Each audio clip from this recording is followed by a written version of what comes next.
Daniel's back on Bitcoin Liberty Live. What's up, Daniel, Fritz?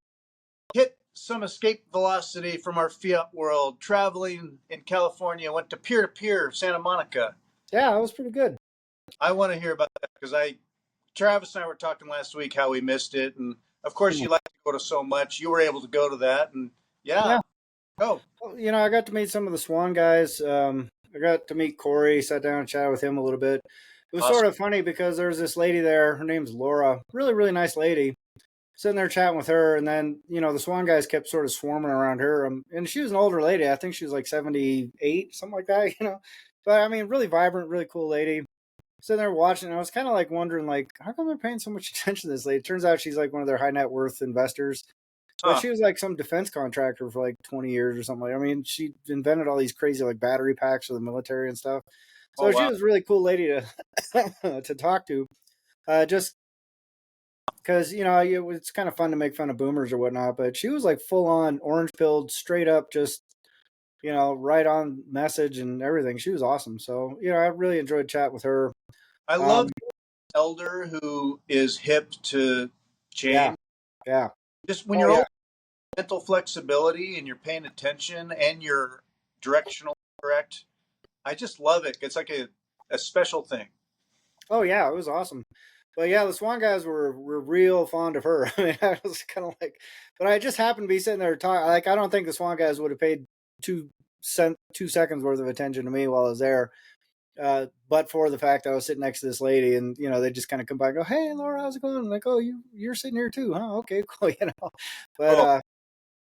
yeah, I mean, it was pretty good. Like the party, I showed up at the party. It was a real nice little setup they had there for that first opening night party. A lot of people, like a ton of people, sort of hanging around. I didn't really chat with too many people. Like once in a while, I met some real estate guy that was sort of dipping his toes in Bitcoin, and it was kind of a odd mix. Like I literally didn't recognize anybody. Like I think there was one guy there that I kind of knew from Twitter, but everyone else was just like, I don't know anybody here. So, and I was there by myself, so it was kind of like I'd just gotten off the plane, got checked in the hotel, drove up to the Santa Monica place. It was sort of a nice little trip down memory lane to kind of cruise around Santa Monica because it was like 2 blocks away from where I used to live. Oh, cool. So yeah, I was well familiar with the area anyway. But yeah, so the party was the decent food and pretty good vibes and everyone seemed pretty mellow. But I didn't really talk to too many people, like I said. And then the next day they had the thing at the hotel, and I kind of flaked a little bit in the morning. I was like, I'm gonna go play golf.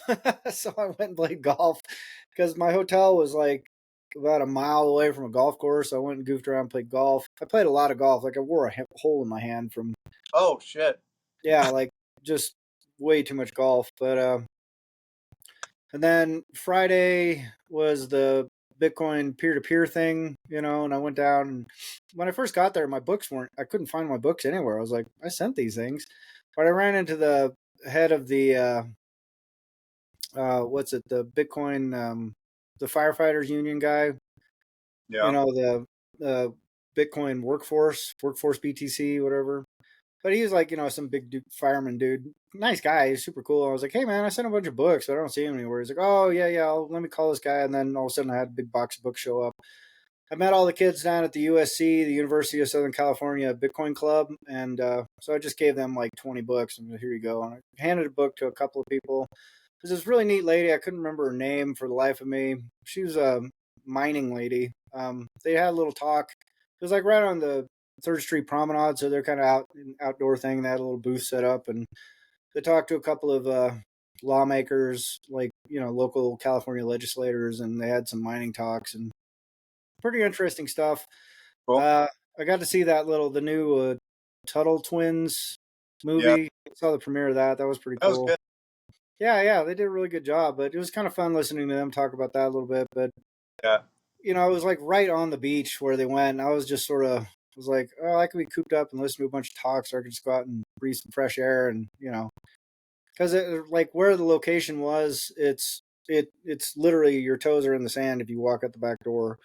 So and Santa Monica Beach is huge. I mean, apparently that beach keeps getting bigger and bigger and bigger every year because of the way the sand washes up on shore. It keeps piling up, and so it pushes the shoreline out a little bit. Huh.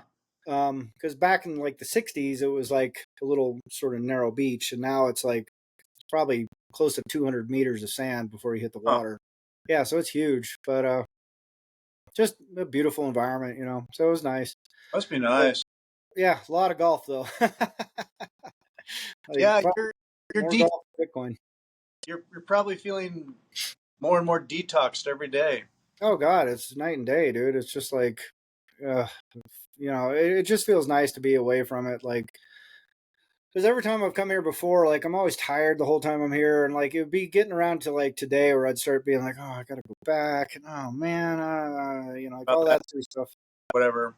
Yep. Yeah, but not this time around. I'm just like, oh yeah, I gotta go back. I gotta, you know, clean some stuff up, pack some stuff up, get ready to move, and then, but the real focus is like on the business and just seeing how far I can get that to go. I got to get the website up and stuff like that, you know. Yeah, So I look forward to talking about the business you're working on and more to share, of course, maybe next week. But yeah, oh, I should have an actual functional model that. I mean, I have a sort of pseudo functional model right now, but it's not quite, you know, sales ready, I guess. So yeah, I just want all the parts to be in place, and I think it's going to be pretty exciting. I think, you know, if I can get some affiliate people to kind of come in and help promote it, like I think it'll do really well.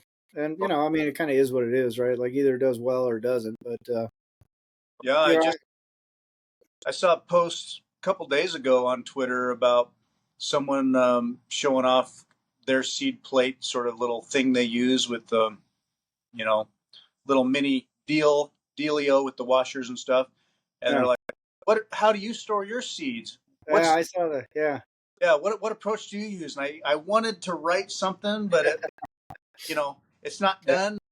yeah, Oh, there is an answer to this. It is like yeah. have to have It's a you don't have to have a big old lug nut full of washers. yeah. Oh, So it's gonna be huge, man. I'm really excited about it. Like I think people are gonna be impressed. It's a pretty neat little machine that we've created, and Mhm. yeah, it's exciting times. I love. So, I can't wait. yeah, how are things going back home? Fiat world is what it is, perpetual, and it's like a hamster wheel, not dying, not thriving, just Yeah, getting grind it. goal and maintaining your mental health and a work life balance, which is hard sometimes.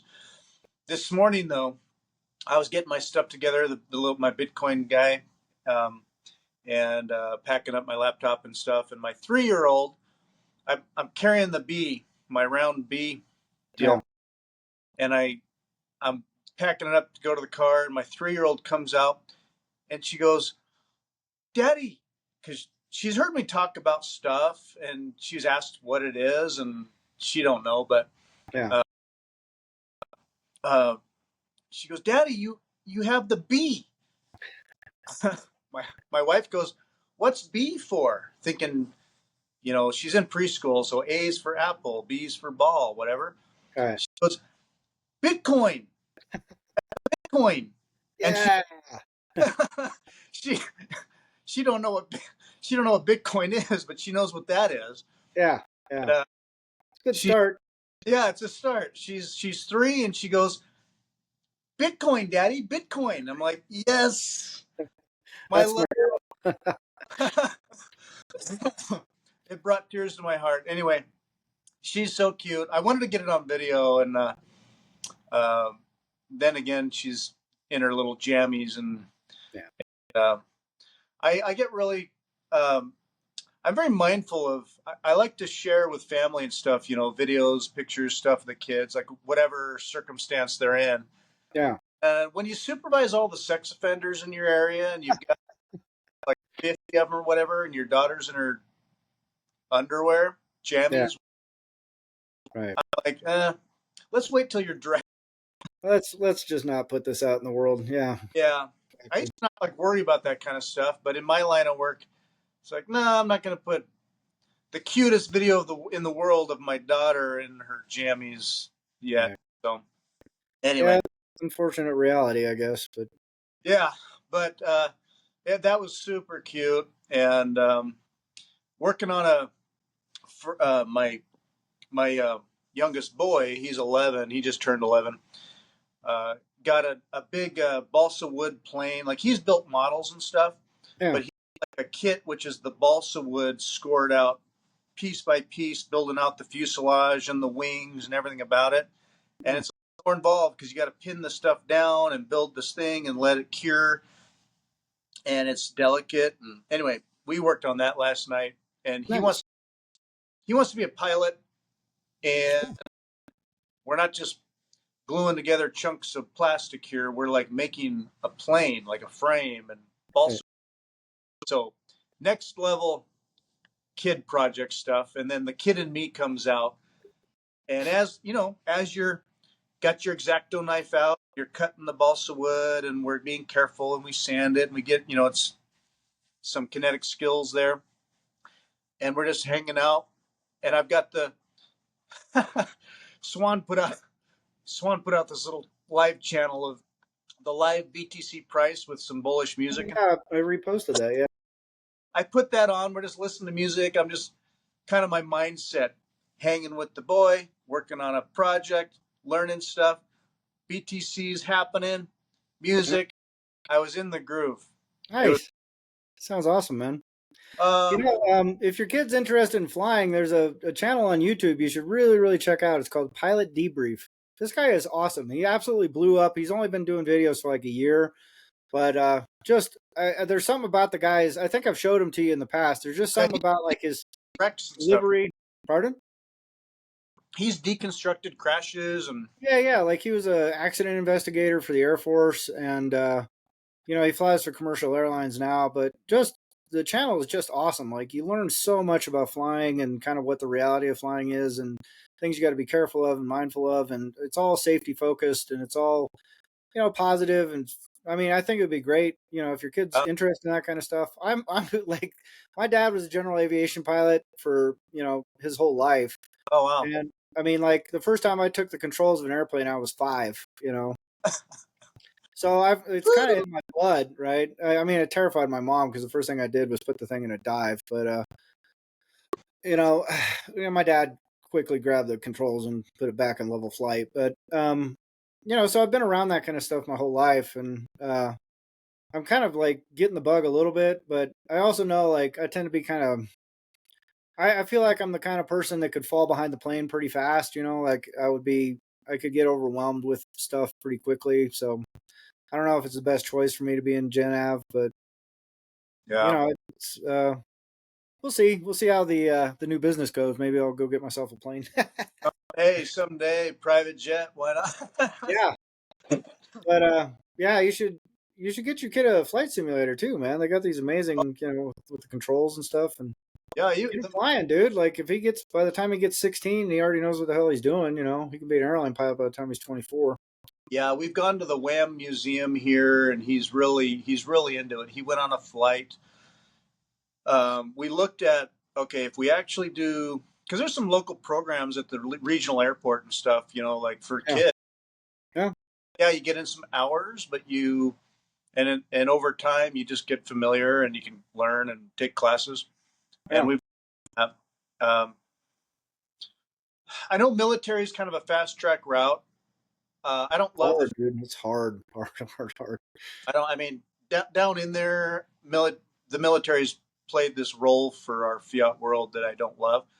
Yeah, But yeah, he wants to be a pilot, so we'll see what the tracks are quality for him that way. Um, yeah. Well, Air Force is great just because you get a truck ton of hours. Like by the time you leave the Air Force, but it's super hard to get in. Like to be a pilot. I remember a guy I worked with. He was like a straight A student, athletic guy, played baseball and basketball and all that kind of stuff. He went to sign up for the Air Force, and he said he was in the waiting room um, at the Air Force recruiting place. And these guys were sitting around him and looking at him, going, "Oh, what are you here for? You just applying, be a cook or something?" And he goes, "No, no, I'm applying to be a pilot." And they said, "Oh, where'd you go to school?" And he said, "Somewhere like, I think it was UC Northridge or something like that, just some average state school."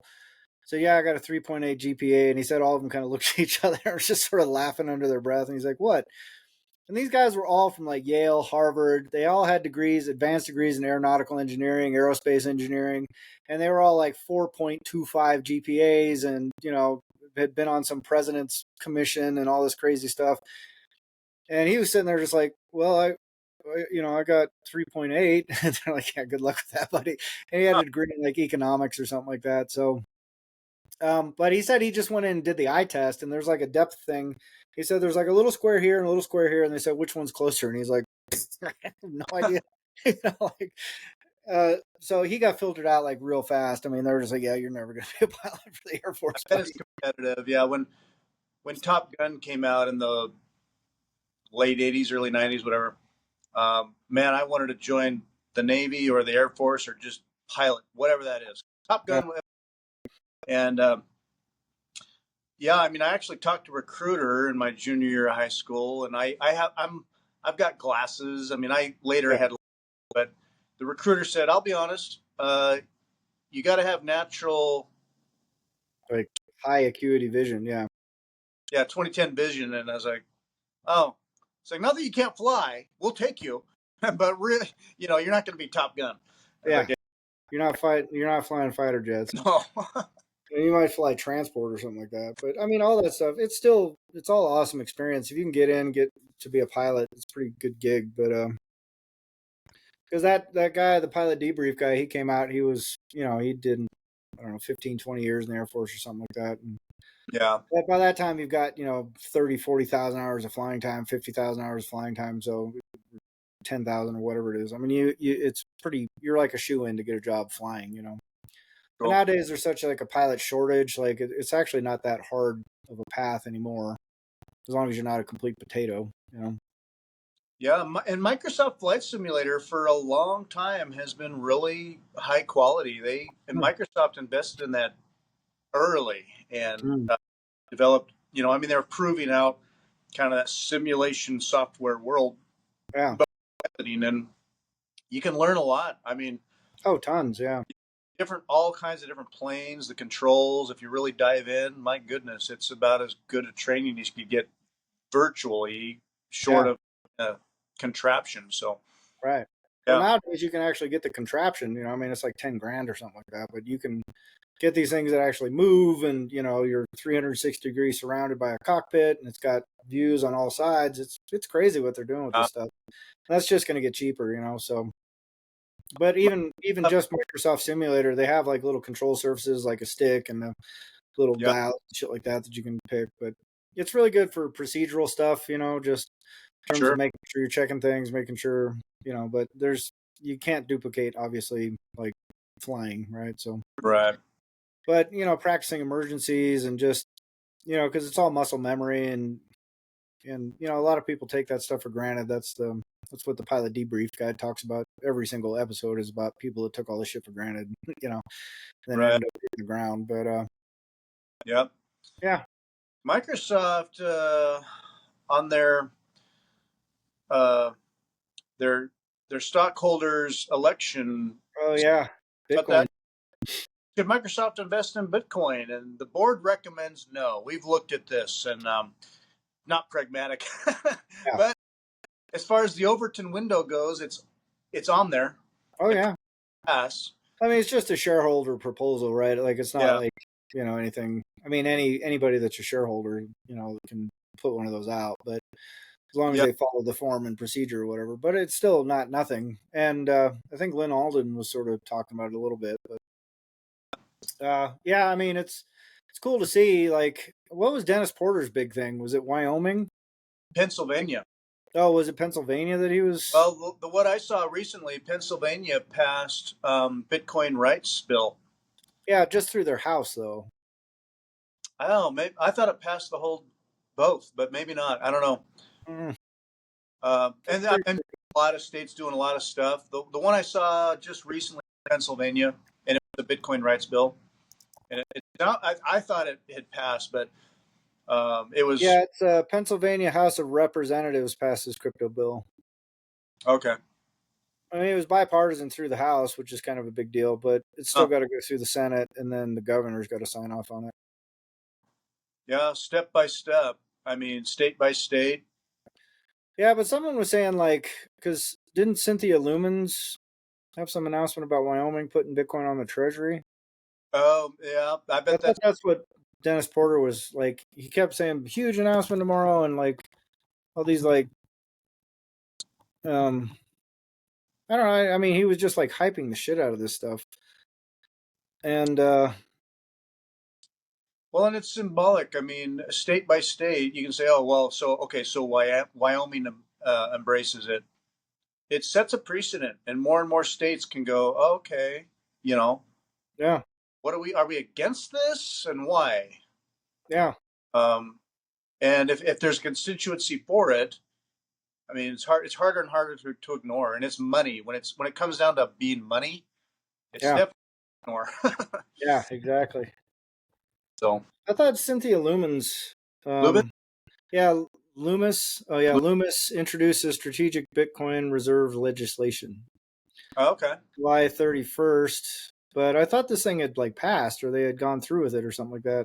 I don't know, but yes, at the federal level, yeah, they're talking about the strategic Bitcoin pres, preserve reserve. Yeah, So, and I know at the Bitcoin conference in Nashville, Trump did his spiel that was all about it. yeah, Um, and shitcoining. and then you got the Liberty coin, which it's like, oh my god, but and playing with your bitcoins or whatever it is you Yeah, do. Trump doesn't get it, but at least he wouldn't be in the way. yeah, I agree. He was on Rogan last night. Yeah, I wanted to watch that. I actually stayed up a little late to just watch it. It starts out a little.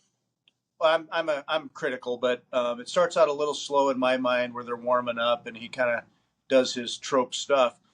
But my God, when they loosened up and start getting into it, it was good. Trump is smart. Oh He yeah, he can deliver. And Rogan was like, Trump would get into tangents about what his platform stuff or the the, the messages we've heard 100 times. But right. Rogan would bring him back, gets into like you looked at the JFK thing before. Would you this time release it? Yeah, And Trump, I mean, he'll say whatever. I mean, he's a politician, but Trump said he would, and they got into talking about some interesting stuff. I just thought they yeah, didn't now mention Bitcoin at all. The ceiling on their talk about economy and money stuff basically gets into taxes versus tariffs and inflation. right, That's kind of where it stops. It's not like where's the money come from. right. But it wasn't a bad talk. Oh, good. Yeah, I want to check it out. I mean, it's like 3 hours, but I usually watch in 2x speed because I just can't sit through that kind of stuff, you know. Sure, But yeah, I wanted to watch it and just see kind of why am my hat always looks crooked, dude. looks good to me. I don't know, like I feel like this feels comfortable, but it also looks crooked on my head. Like that feels uncomfortable, but looks straight. You I'm know, just crooked's cool. I'm like yeah, I get all like Crooked, that's cool. oh, Bitcoin big, Yeah. but yeah, man, I Uh, but so anyway, the Trump. I Kamala. mean, you watched the whole thing? Yeah, yeah. I watched it all. It was good. 3 hours. Yeah, And long. Trump delivers solid, steady, natural, comfortable, smart. 3 hours. Yeah, Trump actually cuts it short. Like, well, he probably got a nod from the Secret Service guy, but he's like, well, how long we been here? What 3 hours? Okay. Well, I've got a thing. um, thing to go to. Like he went from Rogan to an event, a campaign deal. The guy has energy. I mean, the Yeah, guy. I mean, you can't fault him for that. I mean, it's pretty remarkable. Like if you watch people on the like, just look at Kamala, whatever her fucking name is. Um, Like she's got bags under her eyes. She looks like hammered shit, dude. Like she just Trump. can't keep up, you know. And Well, has to read off a script, and if she doesn't, yeah, disastrous. it's a lot of emotion and feeling with word salad, and then Yeah, a laugh, and that's supposed to be good enough. And it's like, you didn't say shit. Yeah. Well, their What? whole platform is "We're not Trump." I mean that's it. Yeah. They don't have any. They can't talk about policy because their policies have been disastrous. They can't talk about what they're going to do because what they've done has been disastrous. Yep. So all they can talk about is "We're not Trump. We're not Trump." And and there's such a like I was talking to my friends in LA, and they're just like, "Yeah, but Trump's racist," and Trump's. I'm just like, Christ, man, like that bubble is so deep, dude. Like they just can't hear or even see outside of their media bubble. Right. And that bubble is relentless. I mean, if you're in that bubble and everybody around you is in that bubble, like it is just this relentless, nonstop, like Trump is Hitler Yeah. narrative, right? And that's all they hear. Yeah. Well, So God, so now imagine that you've been brainwashed that Trump is Hitler, and my God, you would do anything, legal or not, to stop Hitler. And right, that's hooked in your brain, and you're stuck in this derangement. Um, you're stuck. It's yeah, hard to do that. I imagine there's people that if they're paying attention, it gets harder and harder to reconcile what you actually hear and see from the Democratic stuff with, am I voting for that? right, It's okay. All you've got is like, well, but it's not Hitler. right, But what's Hitler? If you're listening to Trump's plans, like actual policies and plans, political bullshit as it is, um, you can't say that's Hitler. It's more like, how about wanting America to survive? I don't know. it's like Reagan, dude. But I mean, they said similar shit about Reagan. Like it's an old. Everybody says the other side's the end of humanity, and but the it's just the tone of the Democratic rhetoric nowadays is so toxic, man. It's really sort of surprising. And that party is, for all intents and purposes, it's the corporate captured party now. Like I think we are talking about this last time. Like the Republican Party has been so weak for the last decade that they couldn't stop the populist uprising that occurred within their ranks. The Yeah. Democrats have been very, very, very good about shutting down all their populist uprisings, like RFK and Bernie and all that kind of stuff. Yep. And so they just stamp that shit out and they just go with the party line candidate.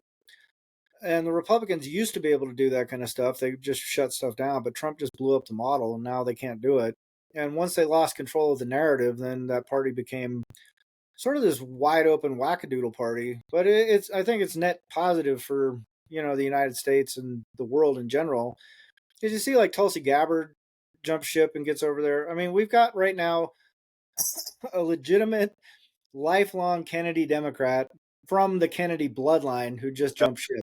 Yep. And we had Tulsi, who also is a very well spoken woman, and I think one of the more popular political figures out there, also just very publicly jumped ship and said, "Hey, man, this is the party of the people now. This is the party that this is where America is now."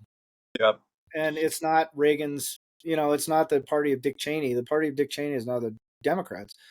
I mean, Yep. if you look at all those warmongers that brought us into Iraq and all that kind of stuff, they all support Kamala now. Yep. And that should just give you as much pause as anything else. If you're a legit Democrat person who's sort of bought into that narrative for the last 20 or 30 years or whatever, you're Gen X LA based Democrat, you Yep. should be looking at the people that are supporting your candidate and start to wonder, like, these are the same people that supported George Bush. If you And see endorsing Kamala, yeah, you know it's a yeah, fucking yeah, crime syndicate. It's just yeah, it's sick. yeah. Oh yeah. It's just deep, nasty. Yeah. I mean, these are horrible, horrible people. And they Yeah. do not have your best interests at heart, so And the Trump pirate ship. They've got so many people on board now. It's the People's Party, from independents to some center left and previous Democrats, and a spectrum of very smart yeah, business and, yeah, Republicans. It's a wide spectrum of just base support. yeah, And Democrats, it's a puppet party where by hook or by crook, all they can come up with are people who will laugh or cackle or nod their head and read off the script. And when told something, what do you think? Like, actually, what do you think? Uh, Nothing. well, middle class, I imagine, and it's like ridiculous. It's Yeah, it's straight up comedy. yeah, yeah. They're so out of touch, man. It's really shocking. Well, the thing is like when I was in LA, like it kind of reminded me why. Because like if you live in a coastal city, like it's not as much of a struggle in a big city as it is in like the Rust Belt, you know. And people don't see and feel the effects of these horrible policy decisions.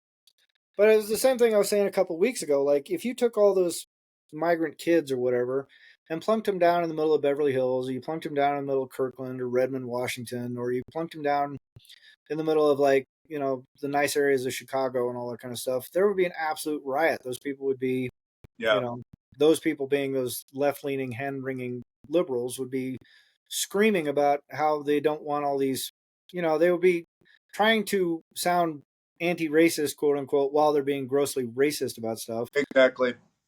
But they would absolutely be bitching about it because they're right now their kids don't get beat up by these immigrants and their kids don't have to deal with all the shit that comes with having all this unchecked immigration. They don't Yeah, have to see or feel any of the effects of that. They can just pawn it off on poor people and the basket of deplorables and all that kind of stuff. And they just go, well, you deal with my idea, right? And yeah. so that's that sort of top down disconnected thinking, I think, is part of the reason why, you know, that the party. Well, we'll see what happens. I mean, they have control of the media, they have control over all the sort of official channels of narrative, and I mean that's a powerful apparatus. It's losing a lot of power, but we'll see Yeah, what it's the election does, right? clearly failing, struggling to stay relevant. They've got the public channels that ostensibly, legacy paradigm on media is the news, Right. but uh, they've lost all respect and it's just Credibility. Yeah. no credibility. And meanwhile, Rogan's show is steadily collecting 1 million views an hour. Yeah. This morning, it's got like 15 million views, and it's been out for 14, 15 hours. All right. Last night, it had been out for 2 hours. I watched it. I just glanced at the numbers, and it's like a few million views after 2, 3 hours. Yeah. This is what people hunger for: is something straightforward, long form or otherwise, actual discourse Right. and in information. Meanwhile, the response from legacy media and straight up Hillary, Kamala, Waltz, and others, it's like First Amendment is A problem. Yeah. people are just talking and having opinions and ideas. Like this needs to be all moderated or managed or controlled or blessed, and the ministry of truth. Right. Like, are you fucking kidding me? What country do we live in? Um, Well, what country do they want us to live in? Is what. what country do you want us to live in? This is where it's like you may think Trump is Orange Hitler. Right. How about drunken Mao? Yeah. Uh, if you believe in the catastrophic derangement of caricatures of candidates, okay, Hitler killed how many millions of people? Call it 8, 9 million people, collaterally. How about Mao killing 30, 40 million? Yeah. What did Or that? or Vladimir killing 20, or yeah, Pol Pot killing 4 or Yeah, 5. communist route. It's like I don't like what feels like fascism that I can't quite articulate, but it's just like Trump, so whatever. Okay, um, but I don't like Mao. Yeah. That laughing, cackling Mao. I don't like Mao. Right. Yeah, So like drunk wine mom Mao. yeah, drunk wine mom Mao. Yeah. I'll. I mean, Ridiculous. it's the joke. It's like you can't vote for Hitler. It's like, okay, we got these two options. Maybe you don't like either of them. You want to say we have a choice between Hitler or Mao? Yeah. Hmm. Don't Yeah. take. Don't take Mao. Yeah. Well, I mean, you know, it's pretty remarkable. Like the LA Times and the Washington Post punted on supporting a candidate, and that's huge, you know, because those are democratically controlled institutions, and they both punted. And that's not nothing. I mean, that's a huge statement on just the how unfit Kamala Harris is for office, And there was some pundit out there that was saying that everyone at the LA Times should resign and all this kind of stuff. And it was just like, fucking lunatic. And I mean, There just was some, these people is just insane. yeah, somebody resigned from the LA Times over that. But I mean, kudos to them for saying, yeah, we can't make this endorsement. Why do they have to make an endorsement if it's kind of like, like what, you have to? Um, the Washington Post, I think, also decided not to Yeah, endorse. It's telling. yeah, Like, yeah, that's exactly oh, what I'm saying. why? Because it's not Hitler. That's all Yeah, you got. yeah. Um, Well, they got nothing to stand on, man. I mean, these are hollow human beings. They're dangerous people. they are. So I'm kind of curious to see what's going to happen. Um, like I think a lot of people have said, unless this election is an absolute landslide, it's just gonna be complaints tip to tail, either side that wins. Half the And country believe it one way or another. I'm sure. yeah, I mean that's the problem is half the country won't believe it. I mean, if it's like an overwhelming landslide, then you go, okay, well, chances are good, right? But here's the thing: is I can see here's some outcomes I can picture. I can picture it being razor thin close and maybe tilting to the Democrats. I can see it being razor thin close and maybe tilting to the Republicans, or I can see it being an absolute blowout for Trump.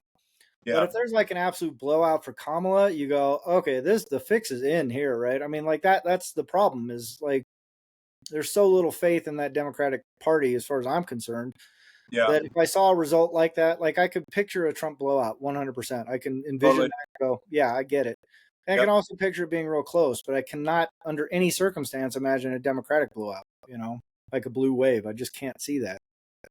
Yeah. If you think about campaigns as money vacuum systems to collect harder, it benefits them funding polls, polls being largely fake or weak, to show perpetually that it's just so close all the time. Keep donating money. We're close. Right. Don't Yeah. money.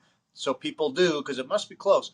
If Right. it was like this is over, this is so over as it is, Right. uh, would you donate at that point? You'd be kind of like, oh well, or you might. It's a lock. Yeah.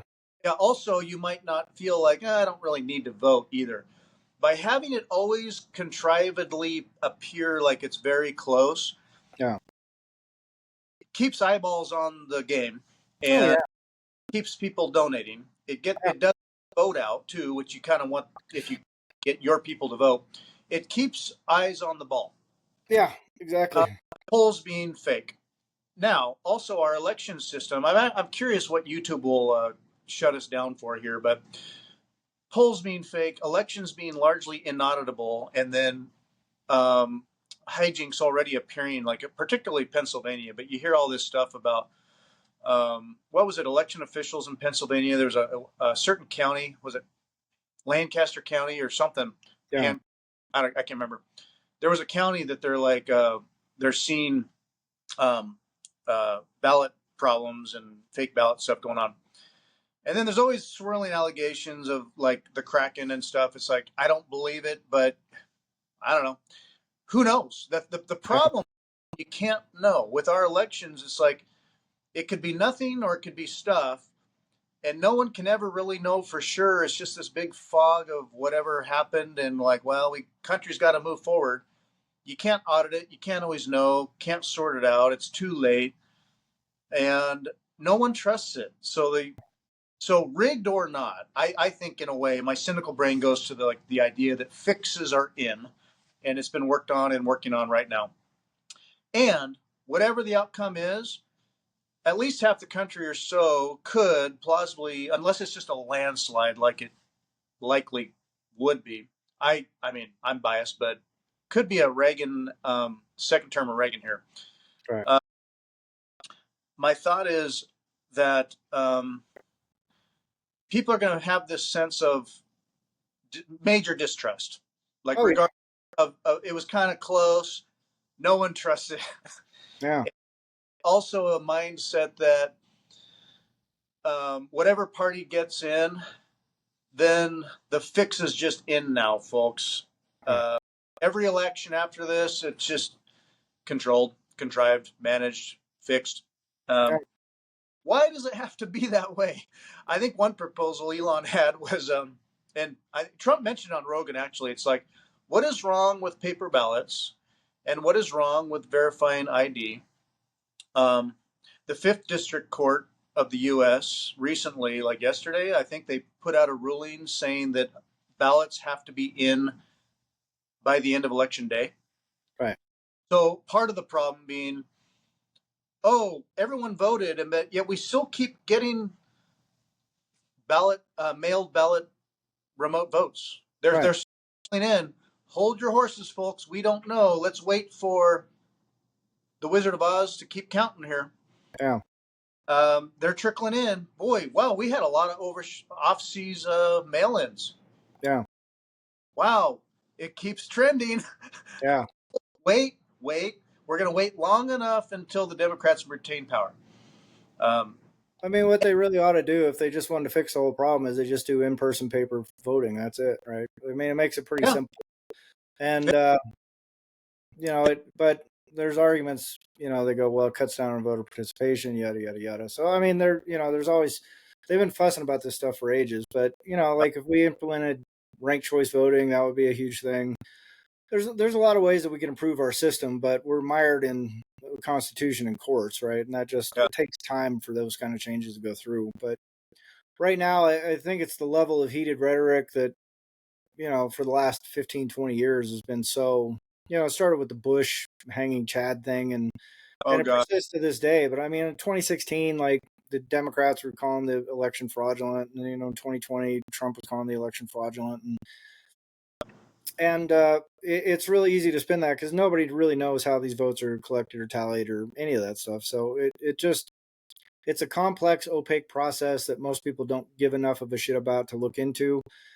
But it's just like the money system or everything else. No one bothers to look at it, so they don't understand it. So it's really easy to spin a narrative around it that makes it sound evil or manipulated by lizard people or whatever it is. So, Yeah.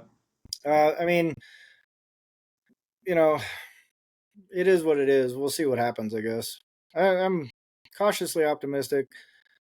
Like if you would have asked me 5 years ago if I would ever support Trump in an election, I would have said absolutely not. The guy's a fucking idiot. But today I'm like, yeah, well, he's clearly a way better choice than the opposition. I mean, there's just zero chance I would vote like for Biden, and there's zero chance I'd vote for Kamala. Like they're so extreme, and it's so weird to watch like my Democrat friends not see that. Like to just go, man, these are the ideas that they're putting forth and the things that they want to do are not like, hey, we're here to help people. They're here to like enrich their friends and their cronies. They're straight up like the neocons were back in the late 90s, early 2000s. Yeah. And yet they're the ones that are most loudly parroting this like fascist, narrative.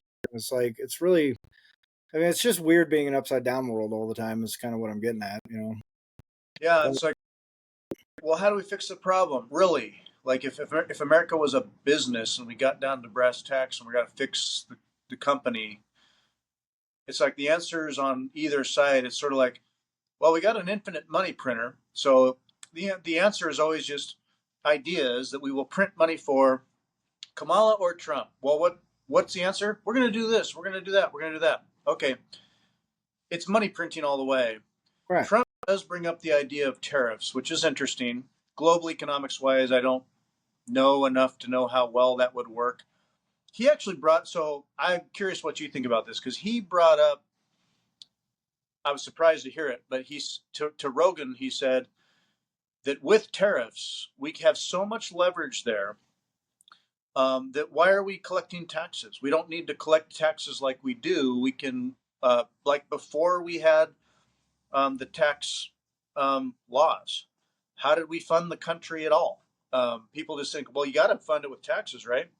Think of what you may about taxes. Trump says tariffs are the way to go. You don't need Yeah.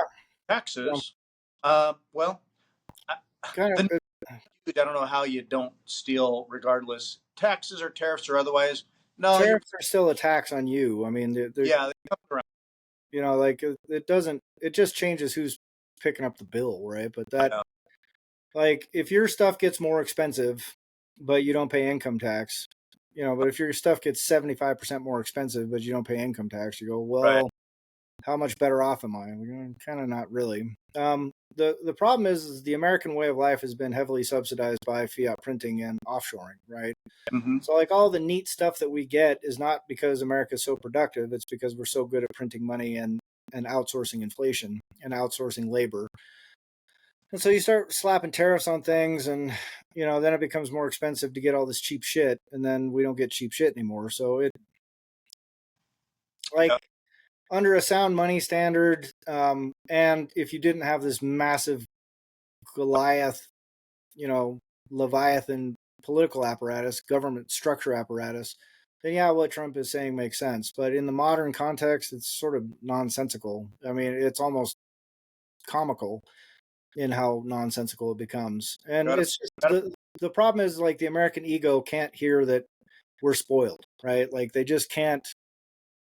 The average American goes, "Oh, America's great. America's number one. America's this, that, and the other thing." And they don't know what goes into the sausage, right? So they just assume that it's because America has the best military and the best education, the best this, that, and the other thing.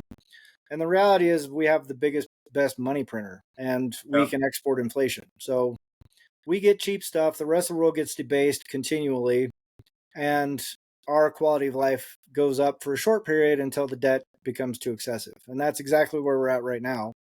So us Gen Xers, we got to go up kind of like right as the credit was expanding, and we got the most benefit. I mean, that's we lived a pretty amazing life. Our life trajectory from like 1980 until 2005 was pretty epic, dude. I mean, like just the improvements in quality of life and all that kind of stuff, astronomical. But it was all debt based, right? And it was all hidden from our view.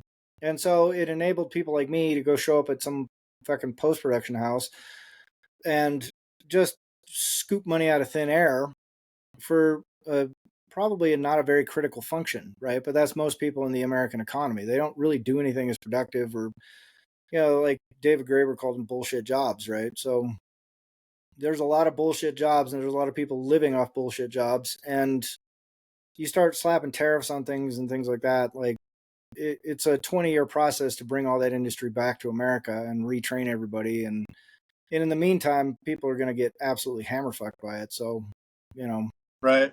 I don't think it's going to go that way. I think the trajectory they're on, they're locked into. That groove is deep, and you're not shaking loose from that thing, right? Yeah, they're all printing money. How did America become great in the past century? Printing. Yep, printing. How Yeah. do we make America great again? Print. All ideas aside, great ideas, etc. How do we make America great again? Money printing. Yeah. Oh yeah. Print. I Either mean, like I have preferences about directions we should go. right. Ultimately, it's money printing, and ultimately those chickens have not yet come home to roost, or I mean one at a time, but there's a herd out there coming home, folks. Yeah. Oh And yeah. wait, if you thought like, well, so here's my other hypothesis about the deep state unable to fix outcomes, and say Trump gets elected. My thought, after you couldn't assassinate him one way or another, physically or character or whatever, you can't get rid of this train. Well, let's pull a thing off the shelf that distracts everybody and forces the issue. So like, Trump's first term, here comes COVID. Right.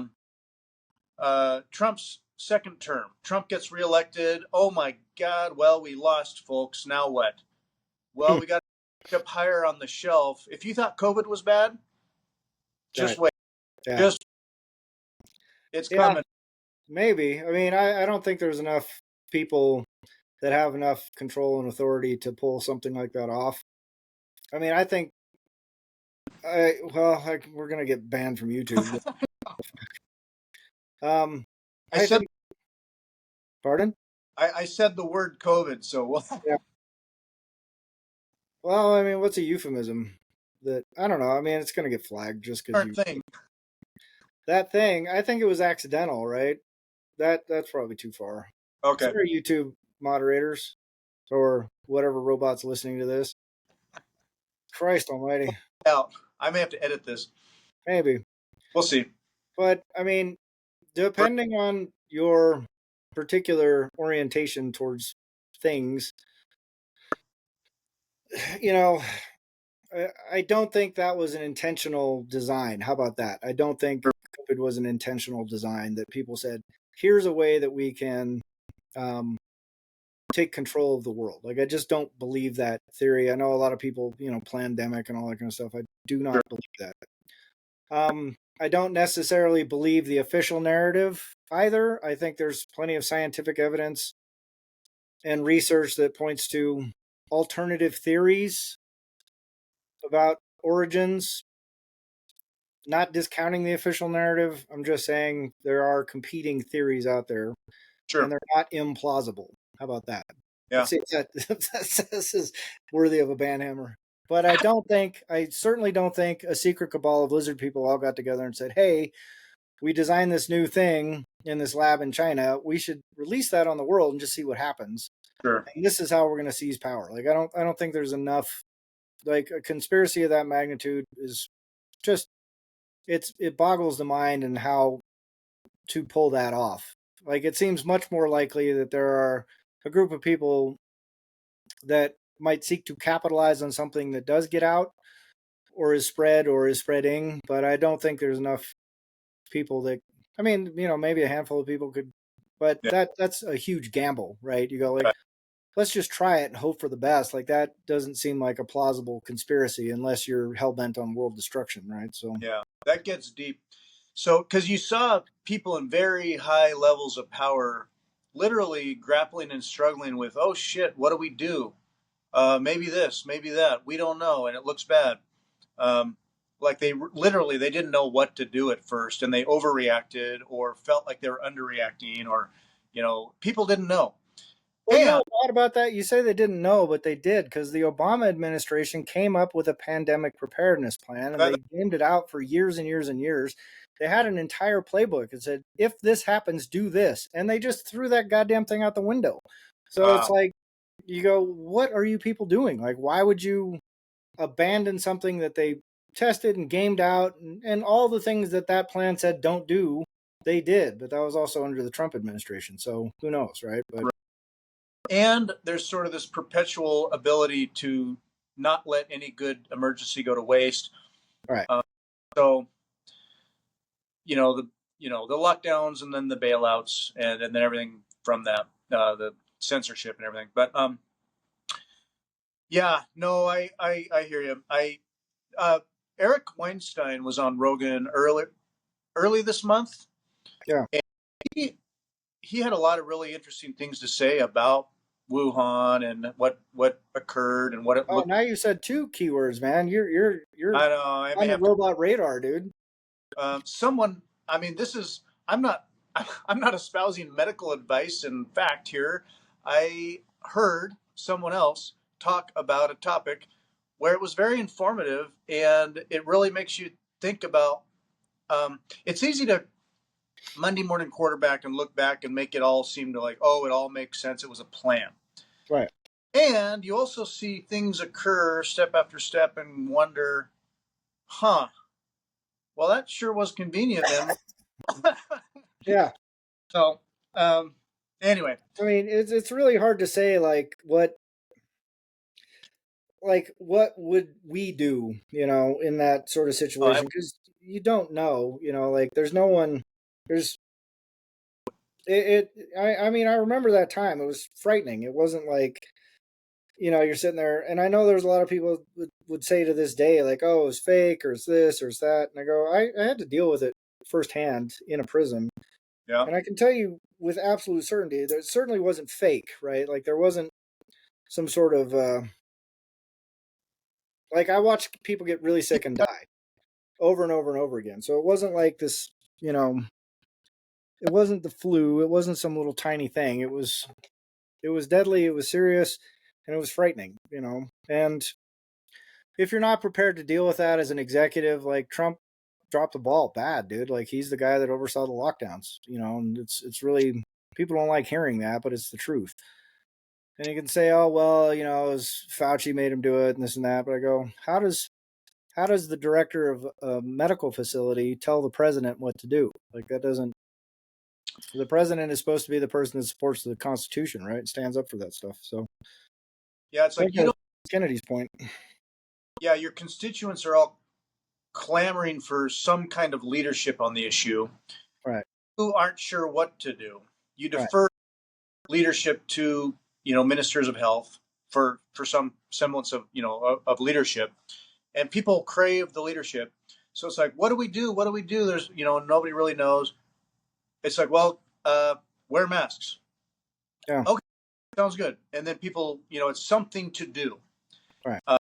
And yeah, it's sort of an impossible problem. And people also wouldn't want to settle for, say, there's um, forces of nature in the world, and we're bearing the brunt of it, and there's nothing to really do. It's happening. We do our best, and it's all bad. Yeah. It's hard to just say, force of nature, folks. We're going to ride this out. It is what. And they're like, no, no, no. What do? We got to fix this. Yeah. Still, Yeah. give us. You have a shot? We'll take a shot. Give us a shot. I'll just take a shot. Is that a fix? Yeah. Sure, because we can also make a shit ton of money off this. Yeah. Great. And they did. So that's happened. I mean, it's heaven only knows. I think your point that started all this is if Trump wins, what's the likelihood of something similar happening again, right? And I don't know. I mean, maybe, but shit happens in the world, like bad things happen. And that's one thing. With the money, the state of the money, it's got to reconcile itself here. How does it not collapse? Then, if there's anything to do about, okay, you got these pressures in the system, and all you got to do is kind of pull a pin here and there. Why not pull the pin when you've lost control and it can be landed on Trump? Why not? Yeah, well, because it destroys everything in its path. So the people that might be inclined to pull that pin are also going to get hammered by the collapse, right? Like, there's Saylor got a bunch of shit last week, I guess, for what did he say? Like, like not having self custody, or it's okay if a bank wants to custody your Bitcoin or something like that. And people just absolutely lost their bloody minds over it. And I'm like, yeah. But there were a handful of people that were saying, like, look, you don't want to collapse the system, and people that are calling for the collapse of the system are fucking morons. But I wouldn't go so far as to say they're morons. I just say they don't understand what it is they're asking for, right? And I think there's this like sort of zombie apocalypse fantasy about how life is going to be, and people that pine for collapse always picture themselves as being the hero with the shotgun and the 4x4 truck and everything. And what they don't realize is that they're not the survivors. Like almost 100% of those people are going to get trampled under the weight of the world, right? They're not going to be the one that hangs onto the tree and gets through it somehow because of their cunning and their, and it's especially true of these people I see walking around who are like 100 pounds obese and have to take insulin every day, and they got a CPAP machine to sleep at night, and they're taking like 14 different blood pressure medications and yada, yada, yada. And these are the same people that own a big pile of guns and think they're going to be the ones that survive the zombie apocalypse. And I go, it's not you, dude. Do you know who survives that thing? It's like the kid that was homeless for most of his life and is now like a gang member and is super, super, super adept at dealing with some really shitty stuff and doesn't mind doing really shitty stuff to do it. Those are the survivors. Those are the people that get through this kind of stuff. The criddlers, the people you look down on and spit on, and the people living on the street, those people survive that kind of shit. People like you and me, no, we're fucking big, soft potatoes, dude. Like there's, for me to make that stretch is less than most because I'm used to living without very much, but it's still an enormous leap for me to get down to what survival conditions look like. People that are on the survival threshold, they can cope with that stuff no problem. And they're used to being sick. They're used to being, in rugged conditions. They're used to being, covered in bugs. They're used to being dirty. They're used to, all that kind of stuff that most people today, like, you watch these zombie apocalypse wannabe survivors, and they can't even kill a spider. They're freaking out because there's a mouse in their house or something like that. It's like, you don't understand what it's like. I mean, if you can't sleep in a pile of trash for 3 weeks and be okay with it, zero chance you're going to survive the zombie apocalypse. It just isn't going to happen, you know. So The meek may inherit the earth. What the meek shall inherit the earth. And and I know a number of folks where they've got they're not by any means healthy by and large in various ways, but they'll watch The Walking Dead and they've got an Armageddon fetish, yeah, and it's not realistic. On the other hand, too, I think there are elitists in the world that are well off and feel like they have their hands on the levers of great resets and stuff, and they're Malthusians, and they'll think, we've been in charge, we can stay in charge, we'll always be in charge, and to hell with whatever.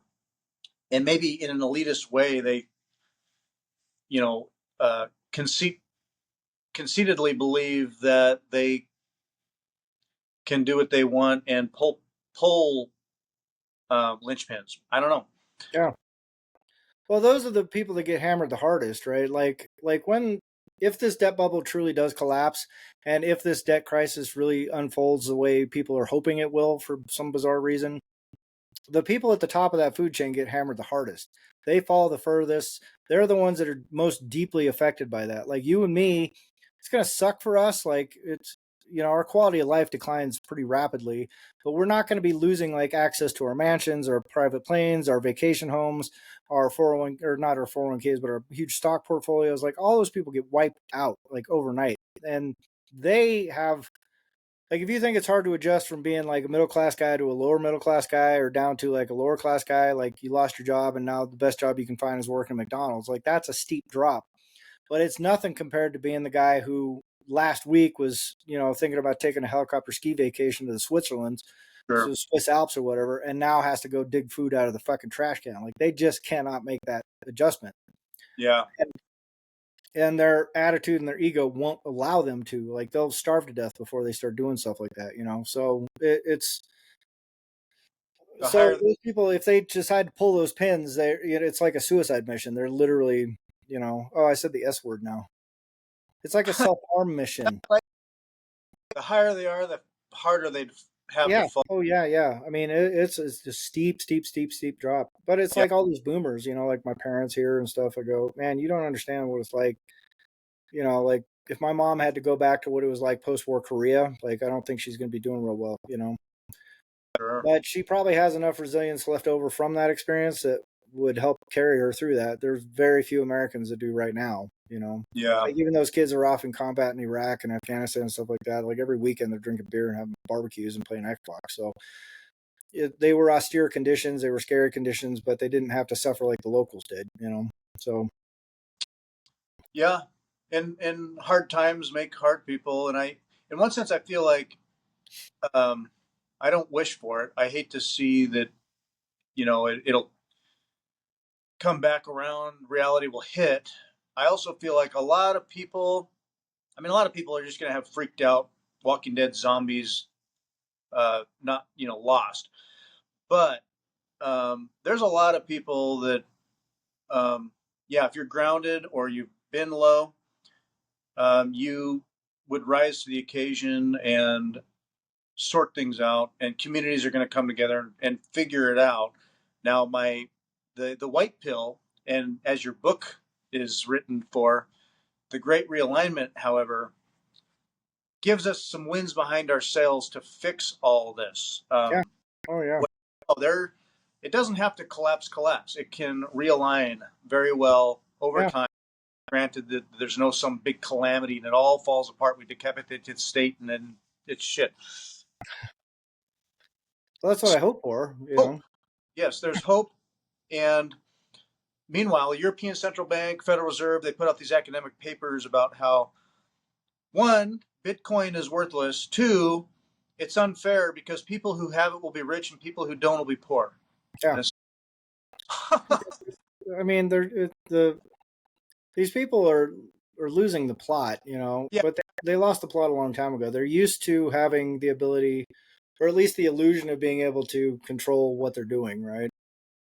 but that narrative is dead. None of these central bankers has had to deal with fiscal dominance before. None of them was even alive during any phase of fiscal dominance, and so they're in very deep, uncharted waters that they don't realize. They're like they're like the kid that's been sitting on a rubber ducky life raft and they got carried away by a riptide and they didn't realize it and they're just going, well, if I just start swimming this way, I'm sure I'll get to shore sooner or later. But little do they know they're paddling into oblivion and they can't even see it. They don't even realize what danger they're in. Yeah. But I mean, when that reality that reality never bites them in the ass. That's the funny thing about it is they always come up with something. They always come up with a reason for why they did what they did. And they always come up with a rationale for what they're trying to do is why it's the best way to go. But, they never learn their lesson. They never have to deal with the effects of their stupidity. And that's the sort of unfortunate reality of the entire world is very few people have to live with the consequences of their shitty decision making, their ignorance, all that kind of stuff. And so that was sort of my point about kind of Americans writ large for the last 20 or 30 years. We haven't had to deal with the reality of our situation, and people take it for granted. But I would Yeah. like to see the reality, the American reality of the debt driven abundance that we've had over the last 20 or 30 years. I would love to see the rest of the world be able to catch up to that because it's a pretty neat life, like you can relax, you can go and have some entertainment, you don't have to be continually focused on finding food. And if you can do that in a productive capacity rather than incurring debt to get that sort of growth, but incurring productivity to get that growth, then the world is a magical place. And that's what I think Bitcoin incentivizes, right? So And that's, that's Saylor is right when basically he's saying that grandma is not going to self custody her Bitcoin, folks. right. Yeah, Banks and brokers and others are going to be a mechanism that everyone gets in or hedges or plays those games, but it's going to be Bitcoin, and that's probably going to be the mainstream Bitcoin deal. yeah, Um, and then at the central bank level, I think what I'm seeing is kind of an Overton window shifting, where there was a mention of the idea that, well, it needs to be regulated, and people shouldn't just go willy nilly doing their Bitcoin thing, but that needs to be either shut down or regulated. But we should maybe be in on this. right.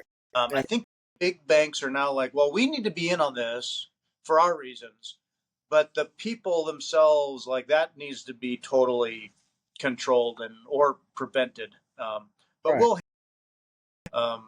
maybe Well, that's a yeah, well, those entities also see the other side of humanity. They see the bottom 20% and just how fucking retarded those people are. And so, they have to deal with the after effects of having really stupid people making really stupid decisions because they don't know any better, right? And so they have to deal with like the grandma that lost doesn't know how to get back into her bank account. And they have to deal with the person who wrote a check to the Nigerian scammer, and they have to deal with like all the fucking stupidity that people engage in, yeah, and they're responsible for it, right? Because that's their job as a banker or whatnot. And so they have a much broader lens. Like it's easy for us to be sort of like in the upper end of the IQ curve and the upper end of competence and the ability to reason through things, and then just assume that everyone else should be able to do what we're doing. And there are just people that can't do it. There's a guy working on my mom's house right now. He's got to count shit on his fingers, and it's like he's not going to be self-custodying Bitcoin anytime soon. Doesn't matter how orange pilled he gets. He's got to add fucking basic addition and subtraction on his fingers. He's not going to be figuring out how to self-custody Bitcoin and doing his BIP39 seed phrases and all this kind. It's just not going to happen, dude. no, So, but those people, I mean, they have a right to life and a right to prosperity just like we do. yeah, And, we have to make it so, they're capable of participating. Right. So if you lock yeah, all those people out and just go, well, it sucks to be you, and what kind of society do you live in? yeah. Have fun staying poor. Yeah. 90% of everyone who doesn't ever need to understand how and why cryptography works. Right. Like, have lives to live. I don't judge that. Yeah. Yeah. Just because we are willing to study and work hard and have learned about Bitcoin a few years earlier, I don't expect grandma to have to understand like why and how it works. There should be tools for everyone to be able to trust and be off zero, but not keep their seed phrase in under their mattress or whatever, you Right. know. Unless they got an amazing new tool that I'm Unless coming out with next week. do that, you know, grandma's like, grandma's like, where, where did my private keys go again? I don't know. I was like, Grandma, Yeah. It's on you your head, Grandma. It's in your you hat. on, right? Yeah. Yes. There you go. There you go. Never take your necklace off, Grandma. Yeah.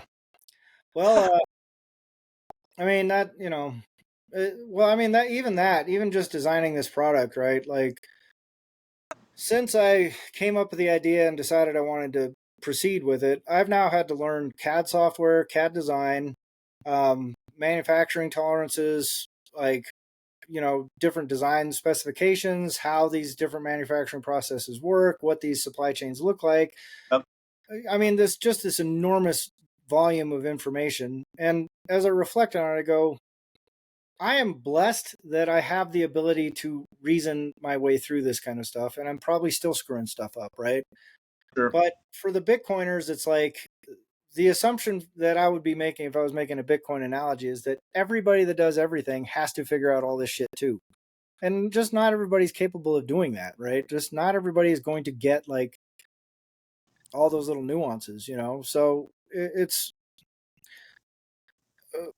to Sailor's point, and I agree with you 100% for it's like not everybody's going to be able to do this, and we should still be encouraging that. But I think most people don't understand. They go, "We need to get rid of banks." I go, "You don't know what the world looks like that way. Like it's an ugly, nasty place if you don't have a fucking bank. Just go to countries that don't have ready access to banking."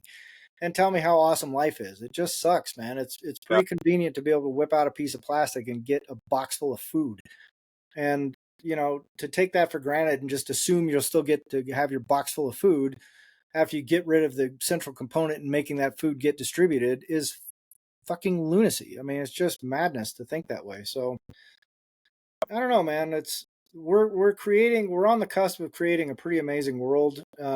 We just need to figure out, the one little rule shift we're going to have. I think is going to make it so we can actually achieve that, and we can achieve all this sort of neat stuff that people have been hoping for the last 30 or 40 or 50 years or whatever. But I think we're right on the cusp of making it happen. We Yep. just got a couple things to fix, and right now, first fix, if you fix the money, the rest of it kind of falls into place on its own. So, and we're Yeah. there. It's already happening. Yeah. It's happening, and it's inevitable in a way, I think. And also, we keep getting closer and closer and closer, and it's just going to get better and easier over time. Yeah. And when you compare it to the adoption of, say, the internet, it's when you've been in Bitcoin for a while, it feels like it's kind of slow and it's like coming, but it's slow. It's happening faster than internet adoption happened. Yeah.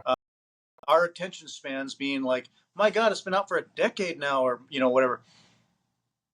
We're early. Yeah. So early. It's ridiculous. Yeah. It's happening fast. Corey Clipston was on Twitter live randomly and was answering some questions, and somebody asked a question.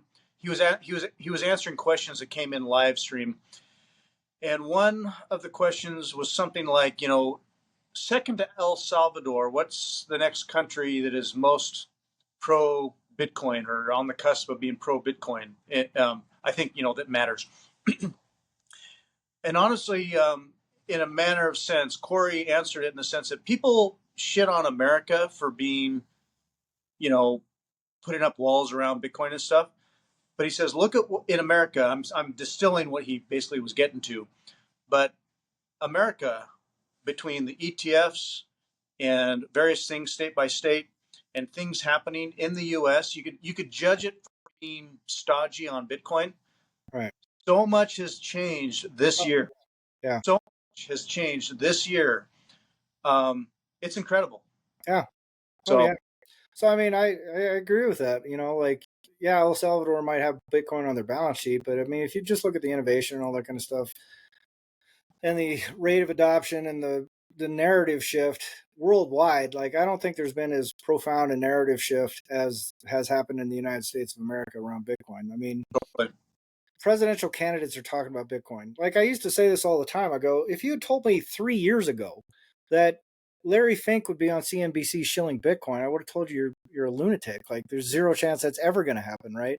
And he's legit today shilling Bitcoin. Like, Yeah. he sounds like an orange pilled fucking lunatic, dude.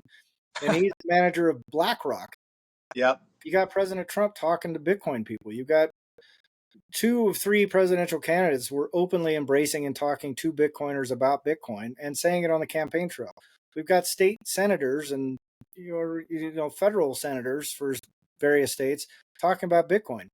One of our Congress people in the United States of America is walking around with a goddamn debt clock on his, I mean, these are huge changes in just the way people are looking at things, talking about things. And the fact that people are talking like these words are coming out of pundits' mouths. Yep. Bitcoin strategic reserve for the US Treasury. You go, just think to yourself, like 10 years ago, if someone said, in 10 years, credible people are going to be talking about holding Bitcoin as a strategic reserve asset on the US Treasury books, people go, you're an idiot, dude. Bitcoin is a freaking beanie baby. You guys are nuts. That'll never happen, right? But now it's a decade later and there it is. Yeah. Yeah, it's huge. I agree with Corey 100%, man. Thomas Massey's awesome. And it's like if the US has a cheese reserve, my God, we better damn well have a Bitcoin reserve here shortly, Yeah, folks. exactly. Yeah. Well, shoot, man. I mean, good talk. Yeah. This is awesome. I'm glad to catch you. Yeah. And Glad you guys had a good show last week. It looked pretty interesting. I'll have to go sit down and watch it. yeah, it was simple and basic. Travis was tired after some busy family times, but we made it happen, and we talked Nice. Bitcoin. Yeah. And next week, maybe we'll have more to talk about. Yeah. Oh, yeah. I hope so. World with everything. Yeah. It's supposed to be delivered by November 1st. So next week. Oh, next week is the election, right? A week from Tuesday. Yeah. So we'll have next Saturday's deal, and then, boy, that Tuesday is election. Yeah. So next week may be the unveiling of new Stuff. stuff Yeah. and pending election excitement. And Yeah. Exactly. it's we're hitting some peak interesting times. So Oh, yeah. It's going to be crazy, man. Well, awesome. I'm glad we could get together today. I'm pretty excited. Yeah, awesome. Good chat. Glad to catch you. Yeah. I think we can probably wrap up. Thanks, man. Yeah, We'll you too, man. All right. Cool. Bye. Bye.